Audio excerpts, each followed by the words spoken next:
네, 안녕하십니까. 엘리엇입니다. 제가 오늘 하루 종일 등산을 갔다 오는 바람에 늦게야 이제 영상 뉴스 만들어서 올립니다. 자, 오늘의 뉴스는 뭐냐? 저도 오늘 이 데이터를 만들고서 업데이트하고 엑셀 작업하고 나서 너무너무 놀랐어요. 야, 내가 그동안 이렇게 좀 뭐가 좀 핀트가 안 맞는 거 있죠? 거의 다 맞았는데 그 조금 모자른 부분, 그 조금 모자른 부분을 오늘 OECD 데이터를 다운받아서 야, 이게 역시 엘리엇은 정확해. 예, 그것을 여러분께 소개시켜 드리겠습니다. 자, 아직 손을 안 씻었어요. 도장 딱 찍고 용마산 둘레길 손 씻어야 되는데 누가 또 댓글 달았더라고. 밖에 나갔다 왔으면 빨리 손 씻으라고. 네, 이 영상 찍고 손 씻겠습니다. 자, 중앙일보 기사입니다. 충격적인 OECD 데이터. 한국만 망하나요? 예, 이거는 제가 뉴스를 제목을 약간 어그로 끌려고 약간 각색한 거고요. 근데 진짜 이렇게 보면 한국만 망해요. 어떤 내용인지 볼게요. 그리고 저는 오늘 너무너무 기분 좋은 게 등산 갔다 와서도 마음이 확 풀렸지만 데이터를 딱 다운받고 나서 작업을 하고 나서 그동안 뭔가 핀트가 안 맞은 거, 그동안 억지로 여러분들께 좀 그 설명을 막 꿰맞추듯이 했었는데 이제는 자신 있게 얘기할 수가 있어요. 무엇이냐? 기침 한번 좀 하고 갈게요.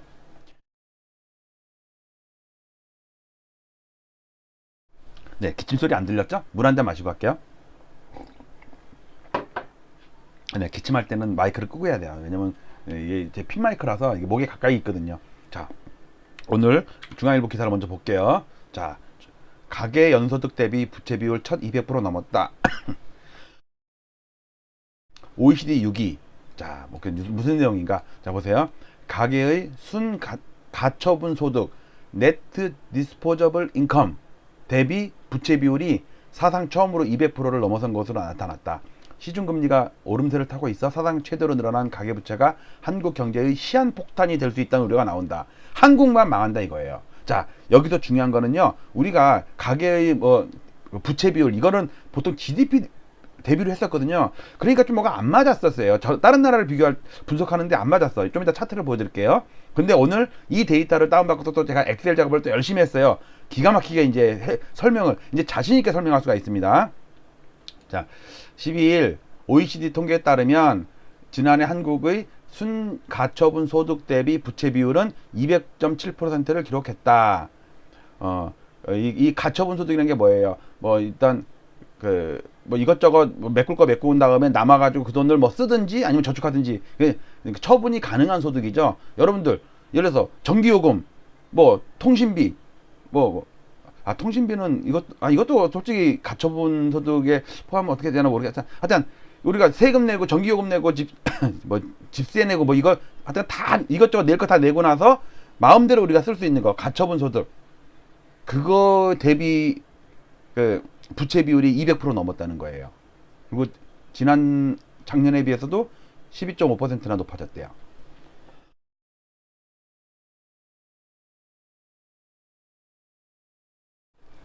물을 계속 마셔야겠네 이거. 큰일 났네요.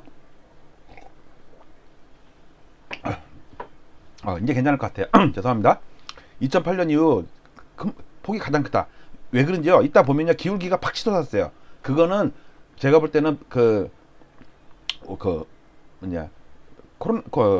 코로나 효과도 상당히 큰 것 같아요. 왜냐면 우리나라뿐만 아니라 다른 나라도 그랬거든요. 자, 일단 볼게요. 한국과 미국의 순가처분 소득 대비 가계부채 비율 추이인데 작년 그러니까 여기 보니까 우리나라는 작년까지고 미국은 아직 집계가 안 됐나 봐요. 19년 기준이에요. 근데 어차피 얘네는 계속 떨어져서 한 104나 103점 몇으로 떨어졌을 수도 있어요. 아니면 조금 올랐을 수도 있겠다. 왜냐면 코로나 때문에 조금 늘었을 수도 있어요. 어쨌든 2008년 금융위기 직후에 보면 미국과 우리가 똑같았어요. 138, 137. 근데 미국은 계속해서 줄였거든요. 그 버블 붕괴되면서 계속 그 빚을 줄였는데 우리나라는 그러나 마나 계속 올려갖고 빚내서 투자하자 그러고 특히 영끌 패닉 바잉 하면서 엄청나게 늘었어요. 거기다가 이제 코로나 때문에 생계자금이 또 필요해서 대출을 또 많이 받았겠죠. 그러니까 소득은 별로 안 느는데 오히려 줄거나 안 느는데 부채만 느니까 200%는 넘는 거죠. 미국은 104%니까 예를 들어서 내가 소득이 이제 어느 정도 돼가지고 이제 이것저것 하고서 남은 돈 쓸 수 있는 가처분 소득 그러니까 처분 가능한 소득에 딱 곱하기 1만큼 미국은 빚이 있는데 우리나라는 곱하기 2만큼 있다는 거예요. 내가 1,000만 원을 쓸 수가 있으면 뭐 연간 1,000만 원을 마음대로 쓸 수가 있다면 2,000만 원이 빚져 있는 거예요. 그러니까 2배잖아요. 미국이랑 2배. 이따 차트로 한번 다른 나라 스페인, 일본, 영국 다 비교해 볼게요. 자, 그 다음 차트 보겠습니다. 한국의 증가세는 다른 나라에 비해서 유독 가파르다. 2008년까지만 해도 한국은 138.5%로 36개국 중에 13위였는데 그리고 14위인 미국과 비슷했어요. 삐까삐까지 뭐 똔똔이 했어요.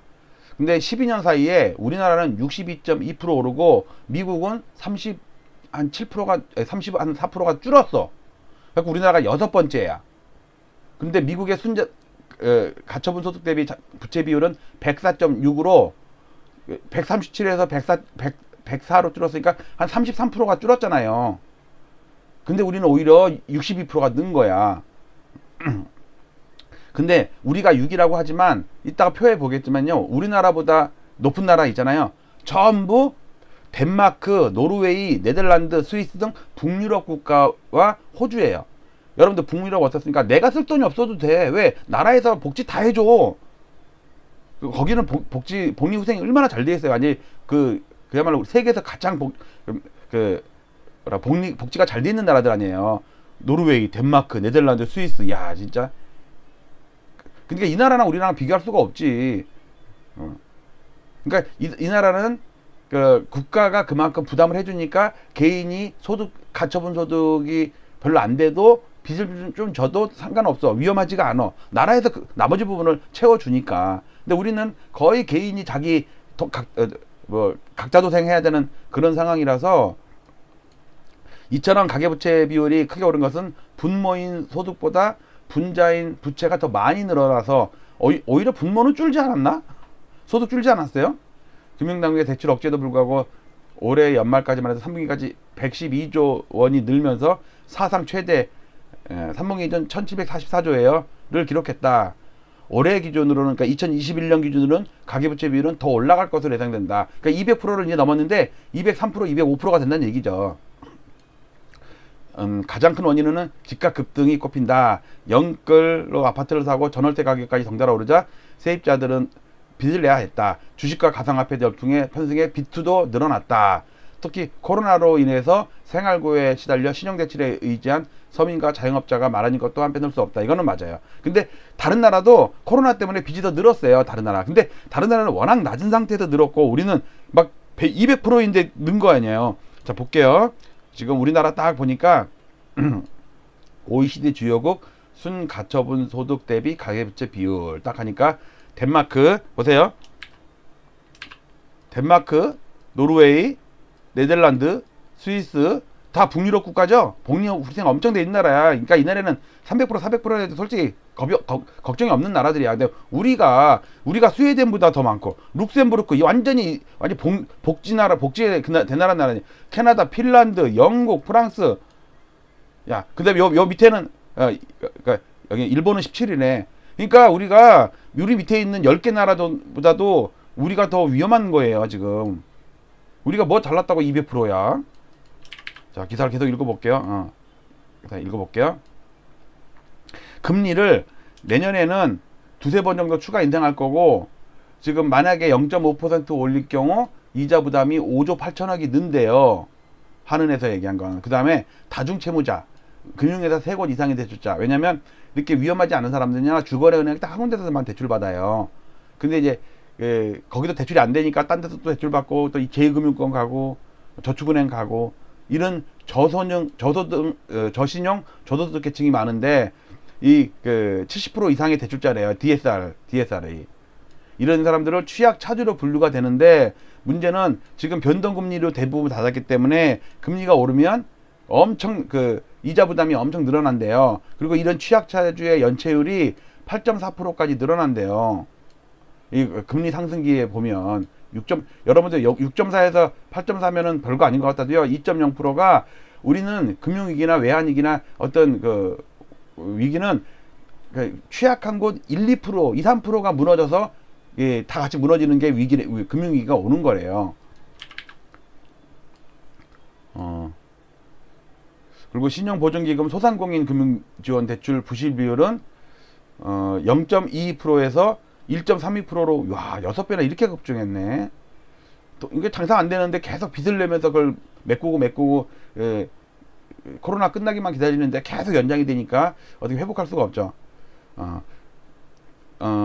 박영범 한성대 경제학과 교수는 경기 침체가 오면서 가계부채 부실 확대와 자산 버블 붕괴가 동시에 나타나게 된다면 금융 시스템이 크게 흔들릴 것이라면서 차기 정부가 가계부채 문제에 특히 신경을 써야 한다. 부채를 줄이되 가계부채 연착륙 방안을 적극적으로 모색해야 한다. 자, 이제부터 제 차트를 볼게요. 차트를 보면요, 여러분들 깜짝 놀라실 거예요. 제가 엑셀 가공을 또 기가 막히게 했어요. 자, 일단 우리나라 부채 상황을 보면요, 1960년부터 시가총액 상위 100개 아파트로 만든 서울 아파트 실거래가 지수예요. 자, 일단 그 주황색은 민간 그러니까 가계부채, 가계 신용이라고 그러죠. 캐피탈, 카드까지 다 포함한 거예요. IMF 때가 50%였어요. 왜냐면 은행에서 가계에는 대출을 많이 안 해줬어요. 옛날에, 요즘에는 해주지, 옛날에 70년대, 80년대에서 은행에서 대출 해줘봤자 1000만원, 500만원이야. 이렇게 대부분 기업에다 대출해줬다고요. 근데 IMF를 맞으면서 가계부채 GDP 대비 비율이 50%에서 한 45%로 좀 줄었어요. 근데 기업 부채가 110%까지 갔다가 박살이 났지. 단자, 종금 다 망하면서 차압당하고 경매 들어가 그래가지고 73%까지 줄었어요. 이제 은행들이 기업에다 안 빌려주는 거야. 기업이 망하니까. 그런데 IMF 이후에는요, 은행들이 가게에다 부채를 대출을 많이 줬어요. 왜? 담보가 있거든. 아파트 담보 대출 이런 거 있잖아요. 그래서 쫙 늘었어. 그러다가 한 번 얻어 맞았어요. 왜? 카드 사태. 카드 사태로 기업 부채는 어차피 줄고 있었고, 가계 부채가 확 줄었어. 자, 그 이후로 쫙 늘어요. 한 번도 안 빠지고 늘어요. 기업도 늘어요. 근데 기업은 아마 정부에서 100%를 못 넘기게 IMF 때 뜨거운 맛을 봤잖아요. 그러니까 관리를 한 것 같아. 100% 가면 밀리고 또 100% 가면 밀리고 이렇게 밀렸어요. 그 사이에 가계부채는 계속 늘었어. 그러다가 2019년 정도부터 그 기업부채가 쫙 넣다가 이제 100%를 넘어. 가계부채도 기울기가 가파르게 올라. 이게 제가 볼 때는 부동산이에요. 부동산. 특히 기업부채 중에 개인이 법인을 만들어 가지고 임대사업자 등록을 한 거예요. 그래갖고 대출을 받아 80%까지 대출되잖아요. 개인한테는 제한이 많았는데 법인에다가는 후하게 대출해줬기 때문에 그래서 는 것도 많이 있는 것 같아요. 어쨌든 지금 이 추이를 보면요, 민간신용 있잖아요. 가계부채와 기업부채를 합친 거, 민간신용이 이렇게 초록색으로 연두색으로 이렇게 늘다가 100% 넘었다가 말았다가 여기서 159%까지 갔어. IMF 때. 그러다가 기업부채가 완전히 망했죠. 강제 회수됐어. 그리고 이때 잠깐 는 거는 개인들이, 그러니까 이제 가계부채가 좀 는 거. 기업은 주는데 가계가 느니까 얘가 살짝 늘었다고요. 그러다 카드 사태 나면서 어차피 기업은 줄고 있었고 가계가 확 줄었지. 카드 사태 때문에. 그리고 이렇게 한번 늘었어요. 그래서 133%까지 갔다가 쫙 늘고 계속 거의 안 줄다가 2017년, 18년 이때부터 급격하게 늘어요. 이렇게. 그래서 지금 220% 갔어요. 220%. 자, 이 상태예요. 자, 근데 문제는, 자, 결론은 오늘 주제는 요거예요. 요거. 이건 마지막에 설명을 드릴게요. 여기서 놀라운 사실을 발견할 수가 있어요. 자, 일단 30년 전에 일본 버블 붕괴를 촉발했던 1991년 상투기와 그다음에 2007년도 8년도 서프라임 사태가 났던 미국과 스페인, 영국의 그래프를 보고 일단 설명을 드릴게요. 자, 일단 30년 전에 일본 차트를 보겠습니다. 여기가 91년이에요. 여기가 91년. 91년이 어떤 일이 있었냐면요, 일본의 생산 가능 인구가 피크 치고 빠지기 시작한 때예요. 그 다음에 가계부채는 69%밖에 안 됐는데 기업부채가 100%를 넘더니 140%까지 갔어요. 그래서 두 개를 합친 게 211%야. 이거 파란 게 민간 신용이에요. 가계랑 기업이랑 합친 거 쫙 늘었고, 기업이 엄청나게 부동산 투자를 했거든. 91년에 생산 가능 인구 줄면서 부동산 폭락하면서 부동산이 여기 폭락을 해요. 자, 근데 여기서 재밌는 건 뭐냐면요, 기업 부채는 잠깐 주춤했다가 더 늘어. 보세요.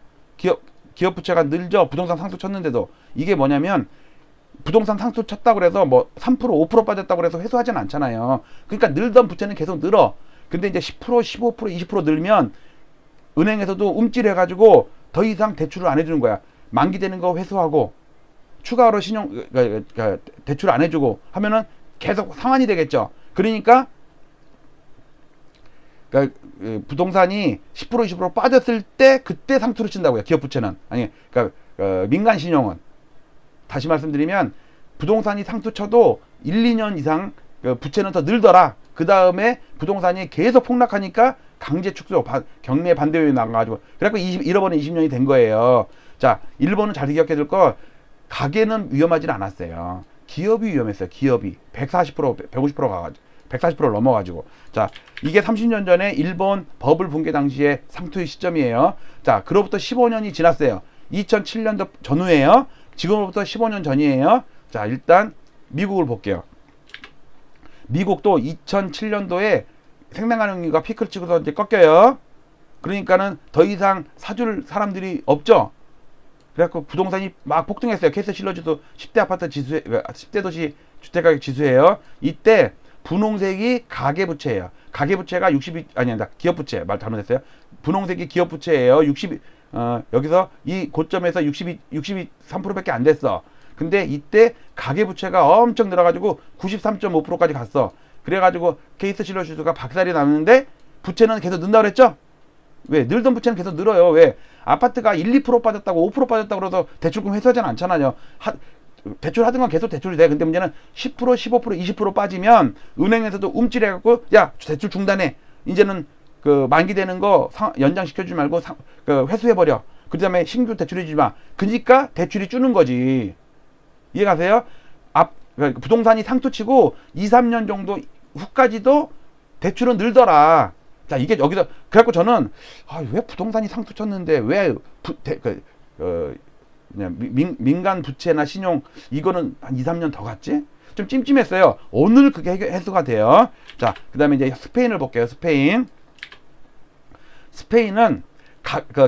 가계부채가 81%까지밖에 안 갔어요. 상투칠 때. 어쨌든 이때도 생산 가능인고 모든 나라의 공통점은 생산 가능인가 피크 치고 빠질 때 부동산이 상투쳤다는 거예요. 그때 어떤 일이 있었냐면 대출 문제 부채 중에 에어컨 말고 부채 중에 가계 부채는 81%인데 기업 부채가 126%야. 얘네도 기업들이 부동산 투기를 한 것 같아. 그래서 요 두 개를 합친 게 207%야. 207%를 넘으니까 그러니까 210%로 제가 엘리엇 준칙 민간 신용 210%의 법칙 얘기했죠? 그동안 몇 번 얘기했어요. 자, 이때도 스페인도 부동산이 폭락을 해. 생산 가능 인구가 꼭지치고 빠질 때 여지없이 다 부동산 상투치고 빠져요. 근데 대출은 는다니까 207%였던 게 220%까지 늘어. 왜? 부동산 5%, 10% 빠졌다고 해서 대출 상환 안 해요. 20%, 15, 30% 빠지면 그때 은행들이 움찔해갖고 수도만 되니까. 그러니까 대출이 줄고 요 대출이 220%에서 줄다가 나중에는 경매 들어가죠. 그러니까 급하게 빠져. 최근에 는 거는 뭐 때문에? 코로나 때문에 는 거예요. 생활자금이나 이런 것들 때문에. 자, 다음 페이지에 영국이 있거든요. 영국은 또 생산 가능 인구 줄고 똑같아요. 어떻게? 조금은 달라요. 얘네는 기업 부채와 민간 부채, 가계 부채가 같이 늘었네. 거의 비슷했어. 80%, 91%. 합쳐서 172%. 근데 또 184%까지 갔어요. 영국은 다른 나라는 210%까지 갔는데 얘는 172%까지 안 갔기 때문에 그나마 건전하죠. 그러니까 부동산이 덜 폭락하고서 다 회복했어요. 요게 차이야. 다른 나라 210%씩 갔을 때 상투가 와가지고 엄청나게 망가졌는데 영국은 덜 망가졌더라니까. 보세요. 얘 요거밖에 안 빠졌죠. 근데 보세요. 아이고. 일본 보세요. 일본 여기서부터 20년 동안 빠졌죠. 미국 보세요. 상승한 거에 절반 이상을 뺐죠. 스페인 보세요. 상승한 거에 절반 이상을 뺐죠. 근데 영국은 찔끔밖에 안 빠졌어. 여기 보세요. 이렇게 상승한 거에 한 20% 정도나 빠졌을라나? 그러고서 치고 올라가는 거 봐요. 왜? 부채가 다른 나라 210% 갈 때 얘는 170%밖에 안 됐어. 대단하죠? 자, 이제 우리나라 볼게요. 우리나라. 자, 우리나라도 이제 우리나라는 지금이에요. 지금. 영국, 스페인, 미국은 15년 전인 2007년도 전후고 일본은 30년 전인 1991년이에요. 근데 우리나라는 2021년에 올해가 생산 가능인구 상투치고 이제 빠지기 시작할 테니까 내년부터. 근데 아까도 얘기했듯이 가계부채 계속 늘다가 100% 넘었죠. 그 다음에 기업부채는 줄다가 아니면 줄다가 100% 갔다가 110% 갔죠. 합치니까 몇 프로예요? 120%. 요거 파란색 120%잖아요. 120%. 아파트도 지금 엄청 올랐어. 9년 가까이 상승했어요. 자, 이때 여지없이 일본, 미국, 영국, 스페인 다 폭락했죠? 우리도 폭락할 가능성이 높다니까. 근데 부채는 당분간 더 늘어요. 왜? 여기서 아파트가 지금 10월 달에 상투고 지금 11월부터 빠지기 시작했거든요. 실거래가 지수가. 근데 예를 들어 내년 1월, 2월, 3월까지 빠진다고 쳐봅시다. 그렇다고 은행이 대출해 주는 거 안 해줄까요? 뭐 갑자기 경매 들어가요? 5% 빠진 것 같고 3% 빠진 것 같고 경매 들어갈까요? 아니죠. 20% 30% 빠지면 경매 들어간다고요. 그 전에 한 10% 정도 빠지면 은행에서 대출을 중단을 해요. 이미 벌써 두어 달 전부터 막 여기저기 대출 중단하고 있죠. 중단한 건 아니지만 대출 받기가 어렵잖아요. 그리고 여기서 내년 봄이나 여름쯤 되면요, 만기되는 거 상환 안 시켜주는 데가 되게 많이 나올 거예요. 해외가 다 그랬거든. 자, 근데 여기서 하나의 의문점은 뭐냐면요, 일본도 그렇고 아파트가 상태 주고 빠지는데 한 2년을 대출이 더 늘어. 미국도 늘어. 여기도 156%에서 170%까지 늘어. 스페인 207%에서 220%까지 늘어. 한 2, 3년 동안. 그다음에 영국도 172%에서 184%까지 늘어. 이상한 게 다른 거 생산 가능 인구 상투랑 그다음에 저기 아파트 상투랑, 그러니까 부동산 상투랑 다 일치했는데 부채 비율이, GDP 대비 부채 비율이 상투가 안 맞는 거야. 한 2년 정도, 많으면 3년 정도까지 이게 더 올라. 이상하다. 그래갖고 제가 만들어 놓은 논리가, 또 맞는 말이에요, 그게. 은행은 상투 쳤다고 그래서 야, 지금이 상투니까 대출 갚어, 이렇게 안 한다고요. 상투 치고서 5%, 3%, 이제 7% 이렇게 빠지기 시작하면 은행에서도 이제 위기 관리가 들어간 거예요. 그리고서 이제 10% 정도 빠지면 야, 이제 대출을 좀 중단하고 만기 되는 거 더 이상 이제 연장시켜주지 말고 회수를 해. 그러다가 20% 정도 빠지면 야, 이제 차압 들어가고 막 이제 강제 상환시켜. 아니면은 일부 상환시키라고 독촉 전화해. 그래서 한 2, 3년 정도 대출이 더 늘다가 꺾이더라. 이 논리였는데 오늘은 그 논리가 필요가 없어요. 그러니까 그 논리도 맞긴 맞는데. 자, 보세요. 요 차트는요, 방금 봤던 민간 채무, GDP 대비 그러니까 민간 신용 비율이에요. 그거를 6개 나라를 묶은 거예요. 자, 보세요. 91년에 일본이 상수 쳤는데 한 2, 3년 정도 더 부채가 늘었죠? 맞죠? 늘었잖아요. 자, 2007년도 전후에 상투를 쳤는데 미국, 유럽이 쳤는데 스페인이 더 늘어. 여기는 한 3, 4, 5년 더 늘었네. 4, 5년 정도 늘었어요. 그 다음에 영국도 늘어. 그 다음에 까만색 미국도 늘어. 스페인은 좀 되게 오래 늘었고 영국은 한 3년 늘었고 미국은 한 2년 늘었네. 그 다음에 여기서 중국은 뺄게요. 분홍색은 중국인데 중국은 지금 그 데이터가 없기 때문에 그냥 그러니까 OECD에 연간 데이터가 안 나왔어요. 자, 봤죠? 그 다음에 우리 빨간 게 우리나라인데 만약에 올해 상투 치고 빠진다 그래도 부채는 더 늘 거야. 왜? 한 2, 3년은 더 늘더라니까. 미국, 영국, 일본 다 그랬어. 스페인까지. 자, 오늘 마지막 하이라이트 이거예요. 이거. 자, 일단 이거 먼저 볼게요. 자, 여러분들 좀 전에 이거 봤죠? 가처분 소득 대비 가계부채 비율이 2008년도에 우리나라는 최초 데이터가 2008년도야. 미국은 95년부터 있는데. 근데 어쨌든 우리나라는 늘고 미국은 줄었죠. 근데 미국만 아니라 영국 줄어, 그다음에 스페인 줄어, 일본은 원래 줄어 있었고 우리나라만 혼자 올라간다니까. 자, 요 차트를 제가 오늘 열심히 등산 갔다 와서 만든 게 이거예요. 연간 데이터를 OECD에서 다운받아 갖고요. 하우스홀드 데트인데 퍼센트 오브 네트 디스포저블 인컴, 가처분 소득.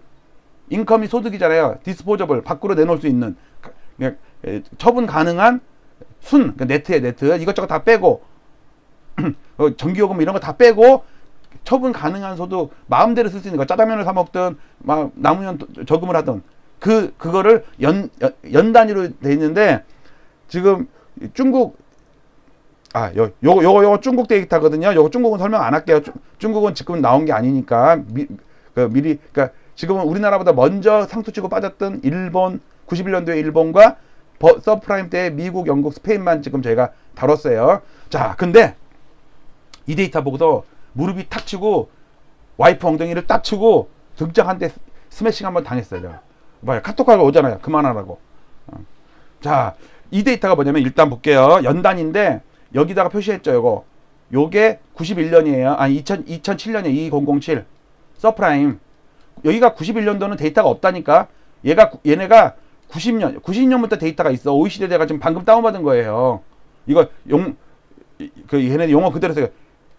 에스파냐랑 스페인이랑 같은 거예요. 여러분들. 옛날에 제가 대학생 때, 고3 때 고2랑 이제 미팅했던 거 생각나서 유럽 여행 갔다 왔다니까 어디 갔다 왔냐 그래가지고 스페인 갔다가 그 옆에 있는 에스파냐 갔다가 그 다음에 독일로 넘어갔다 그러니까 너무 좋았겠다 그래갖고 스페인이랑 에스파냐가 다른 걸 모르는 거야. 고등학교 2학년 여고생은 고2 고1이었구나. 고1짜리 여고생이 뭘 알겠어요. 고2 오빠가 장난친 건데. 그 에스파냐게 이거는 OECD에서 그냥 그대로 다운받았기 때문에 제가 이거 스페인으로 바꿔놓을게요. 이거 에스파냐가 어딘지 이게 영문화가 잘 모를 수가 있어. 자 보세요. 2007년도가 중요해요. 자 보세요. 일단 제일 위에 있는 게 영국 GBR, 그레이트 브리튼 뭐 그러겠네. 보세요. 이거 딱 맞아 떨어져요. 이거는 뭐냐면요. 아까는 GDP 대비 부채 비율이었고 이거는 가처분 소득 대비 부채 비율이야. 자 일단 2007년 상투 맞아요. 영국. 자 그 다음에 미국. 검은 게 미국이거든요. 미국 상투 맞아요. 딱 떨어지죠. 그 다음에 초록색 스페인, 에스파냐 딱 들어맞아요. 야 기가 막히네. 일본은 여기 데이터가 없으니까 아마 여기서 이렇게 해갖고 빠졌을 거야. 91년도에도 얘네 상투 쳤을 거야. 근데 우리나라는 지금 이거 올라간 거 보이세요? 다른 나라도 좀씩 증가했죠. 다른 나라 다 증가했잖아요. 물론 미국이랑 일본은 데이터가 최근 게 없어요. 2020년대 21년에 우리 더 늘지 않았겠어요?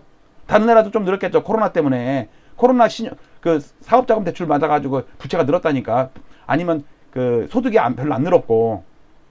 자 이거 보고 저는 해소가 딱 됐어요. 자 그동안은 GDP 대비 가계부채 비율은 2, 3년 정도 3, 4년까지도 계속 늘어. 아파트가 상투 쳤는데 근데 이 데이터는 연 데이터니까 그렇지만 2007년도에 정확히 상투 쳐요. 놀랍지 않아요? 이거는 뭐냐면 GDP 대비 부채 비율보다 더 정확한 거잖아요. 월 데이터가 있으면 참 좋을 텐데 연단이라도 할 수 없어. 어쨌든 이거는 가처분 소득 대비 부채 비율이 부동산 상투랑 정확히 일치한다. 이거 놀랍지 않아요 이거? 저는 이거 보고서 오늘 기분이 등산 갔다 와가지고 이거 엑셀 작업하고 나서 기분이 너무 좋아갖고 손 씻을 틈이 없었다니까. 이 손에도 지금 아직 도장 그대로 남아있잖아요. 야 이거 놀랍지 않으세요? 자 이게 물론 이제 이 데이터가 한 2, 3년 늦게 나와. 아직 미국은 19년 데이터야. 2019년 데이터. 그 다음에 일본은 2018년 데이터야. 나머지는 2020년 데이터야. 2021년 올해 데이터는 뭐 내년에 나오겠지. 자 이해 가세요? 자 다시 볼게요. 다른 나라 그러니까 일본 미국부터 보자. 자 미국 다른 거 말고요. 요 부채 파란색 보세요. 아파트가 그러니까 부동산이 상투 쳤을 때 부채가 한 2, 3년 늘더라. 미국 케이스 실러주가 상투 치고 빠지는데 민간 신용이 더 늘더라. 한 2년 정도 더 늘더라. 그 다음에 스페인 주택 가격이 상투 치고 빠지는데 얘는 한 3년 4년 늘더라. 스페인은. 그쵸? 그 다음에 영국 주택 가격이 상투 치고 빠지는데 또 한 1년? 얘는 좀 짧네. 한 1, 2년 늘더라. 맞죠? 그래서 이걸 취합한 걸 보니까 일본도 91년 이후에 한 2, 3년 늘었어요. 그 다음에 스페인도 2007년 이후로 한 3, 4년 늘었어요. 영국도 한 2년 늘었어요. 미국 까만색도 한 2년 정도 늘었어요. 그런데 지금까지 본 거는 GDP 대비 가계부채 비율이고 이거는 가처분 소득 대비 가계부채 비율인데 민간신용 비율인데 정확히 일치하더라. 놀랍잖아요 이거. 나 지금 맨날 돌무대기 같은 그림 맨날 보여주면서 맨날 뭐 대출이 신용이 더 늘어난 거는 2, 3년 동안은 더 늘더라. 그 얘기 했는데 이제는 속이 시원해졌어. 이거 정확히 일치하잖아요 이거. 이거 놀라운 거예요 이거 진짜. 이거 야 묵은 진짜 10년 묵은 채증이 딱 사라지는 것처럼 딱 한순간에 풀렸어요. 야 그러면 나중에 보면 우리나라도 한 5년 10년 있다 보면 아파트 가격 꺾였을 상투 쳤을 때 이건 2020년까지잖아요. 내년에 는다고 당연히 늘어요 이렇게. 그 다음에 내후년에 빠질 거야. 분명해요. 분명. 왜? 그러니까 서울 아파트는 올해가 상투거든. 벌써 10월에 상투 치고 11월에 막 꺾이고 있어요. 지금 하락하는 종목이 많이 늘고 있어요. 지금 제가 매일 아침에 취합하잖아요. 실거래가 지수. 지금 KB나 부동산에서 올라간다고 하는 거는 그것도 막 꺾이려고 말라 올라간다는 거는 호가야 호가. 호가는 금방 한 두세 달 정도 안 늦춰요. 실거래가가 빠지고 나서 한 두세 달 있어야지 호가를 낮춘다니까. 지금은 호가 안 낮춰. 자, 아주 중요한 거 봤죠? 자, 보세요. 오늘 뉴스에 중앙일보 충격적인 OECD 데이터. 한국만 망하나요? 이거는 제가 붙인 거예요. 보니까 가계 연소득 대비 부채 비율 1200% 넘었다. OECD 6위. 근데 그 OECD 6위 중에 앞대가리 5나라 보니까 덴마크, 노르웨이, 네덜란드, 스위스 이런 북유럽 국가야. 복리후생이 엄청난 나라야. 걔네는 가계 부채가 엄청 늘어도 나머지를 다 국가에서 해주기 때문에 우리가 비교할 건 아니지. 그러니까 우리나라는 저기 어디냐 뭐 오스트리아, 이탈리아 이런 데 껴 있어야 돼. 일본, 스페인 이런 데. 그러니까 한 20위가 적당해 우리나라는. 그러니까 100%가 적당한데 200%라니까. 어디 덴마크, 노르웨이 200% 넘는다고 우리가 같이 200%냐 이거. 그러니까 우리나라만 망한다는 얘기가 나오는 거예요. 미래학자 중에 세계 금융위기가 대공황이 오면 한국이 제일 먼저 망하고 제일 크게 망할 거래요. 왜? 가계부채 때문에. 가계 에어컨이 없거든. 다 부채만 갖고 있어. 자, 요 중요한 얘기 다 했죠? 그리고 요 우리나라 걸 상세하게 했는데 일본, 미국, 스페인을 보니까 그 생산 가능 인구 상투 쳤을 때 다 주택 가격이 상투 치고 빠지는데 부채는 한 2, 3년 늘더라. 그리고 좀 그게 조금 뭔가 그 논리가 뭐 그럴듯하긴 하지. 왜냐면 아파트 상투 쳤다고 해도 부채를 곧장 축소하진 않고 한 1, 20% 빠져야지 그때부터 축소 현상이 나타나니까 한 2, 3년 정도는 부채가 더 는다. 영국도 그렇고. 근데 오늘 데이터 처음으로 제가 만든 건데 이거는 연 데이터예요. 가처분 소득 대비 부채 비율이 정확히 상투 치고 빠지더라. 근데 그 상투도 보세요. 영국 한 160 몇 프로, 그 다음에 스페인도 한 140 몇 프로, 미국도 140 한 2, 3%, 일본은 지금 105%, 우리만 200%야. 그러니까 여기서 꺾여가지고 상투일 때 꺾여가지고 스페인은 한 170%에서 140% 정도로 줄었고, 그 다음에 영국, 스페인 초록색은 150%에서 105% 정도로 줄었고, 미국도 143% 정도에서 105% 정도로 줄었는데 우리나라만 혼자 늘었다. 일본도 좀 늘긴 했지만 105%에서 107%, 110% 정도니까 사발이고. 이거 무서운 거야 이거. 큰일 나서 이게 나중에 100%까지 준다고 생각해 보세요. 얼마나 많은 피해가 있겠어요.